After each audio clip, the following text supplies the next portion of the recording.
Welcome to the Genius Factory. Enjoy the video.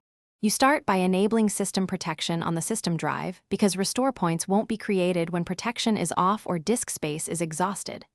Open System Properties, select the C, Drive, click Configure, and turn on protection. Then set a realistic max usage percent. 5 to 10% is common, so Windows can store restore points.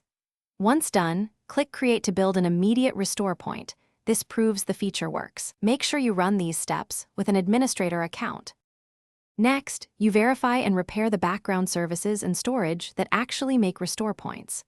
Open Services and set Volume Shadow Copy to Automatic, then start it. This service creates snapshots. Run sfc/scano and dism/online/cleanupimage/restore health to repair corrupted system components that block point creation. Use vsadmin list shadow storage to inspect allocation.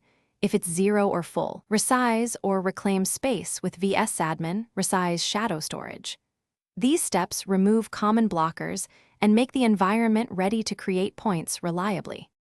Finally, create a restore point manually to confirm success, and then verify it appears in the System Restore dialog.